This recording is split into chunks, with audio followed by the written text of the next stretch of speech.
going on this one at times. Anyhow, Gary, I'm going to see if Steve's there and have a chat with Steve there, Gary, if he's there. Stevie boy.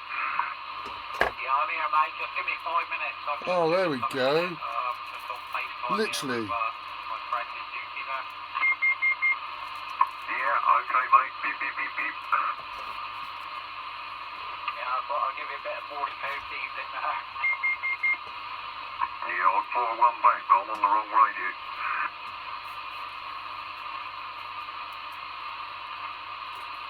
Yeah, there we go, Gary. Just Lee and Dee and Rodney for a minute too. Steve's a bit busy. I don't know where Dave is tonight, but he's got things going on anyway, so he'll probably be on another evening. I don't know if Rob's back. I know you can hear Rob, Gary, so I don't know if he's back there. Rob, are you listening now, or...? Come on, Rob, where are you? No, it's just 3 of us in for a minute or two. Right, so how you getting on with the radio, Gary? How to play around with it today? You've been in the old dial and seeing what you can hear with it? I take it you've had to play with some of the settings on there. Yeah, Fred and the Shares, I used to talk to all half of them guys. You know, Stevie Stevens as well, the guy who's normally mobile on the Fred's channel. I used to know him quite well because I come from that area originally.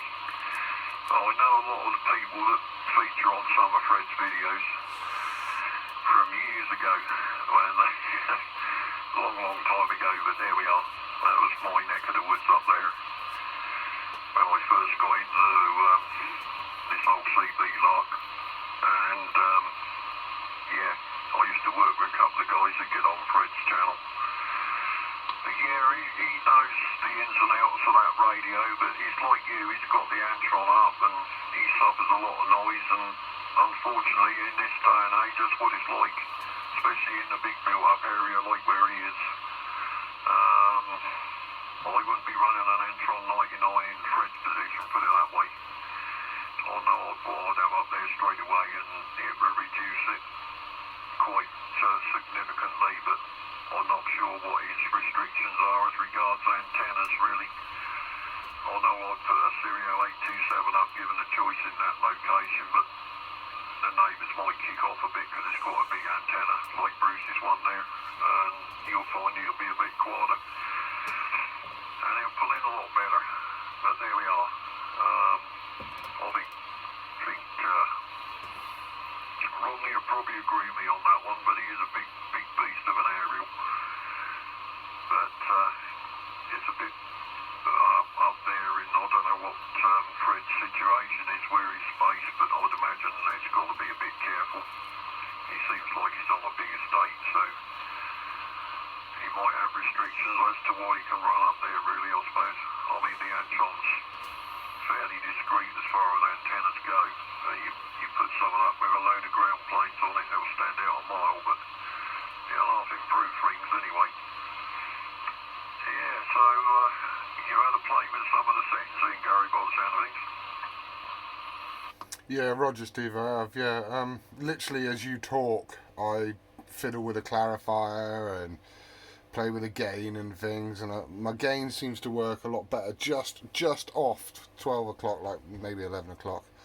Yeah, I must have had a bit of water in the end of the coax there or something, because literally as I was talking to Rodney there, it just broke, instantly broke, and now I've got clean audio again, same as last night, which is perfect, exactly what I wanted there.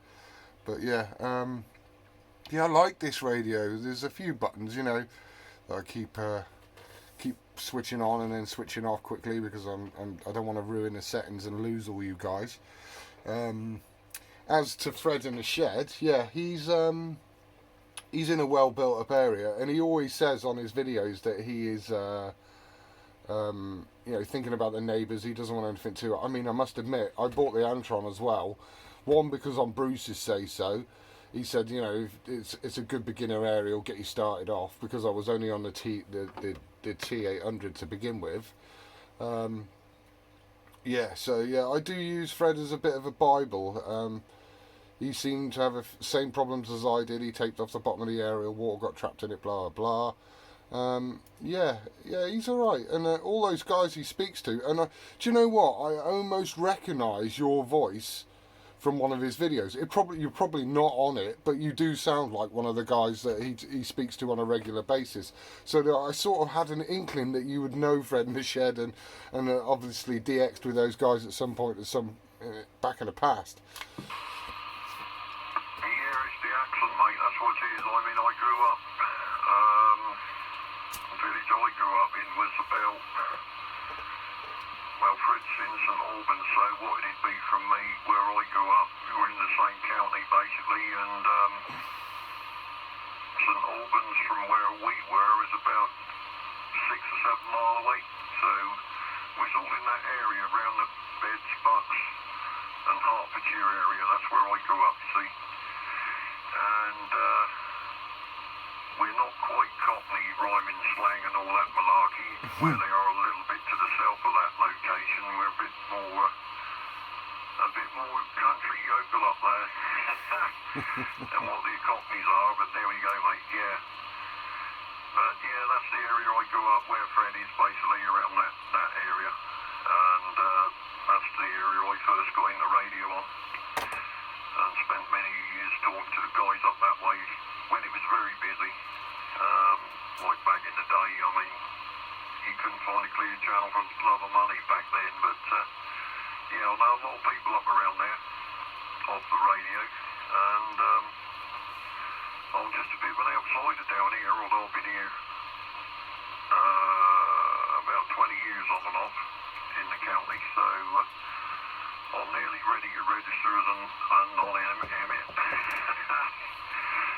So there we are, but not born and bred in Cornwall, but I've been down here a while now. This is my second time round for living down here.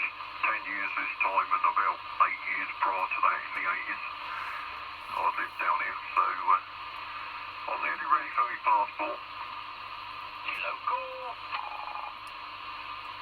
Yeah, on Psycho.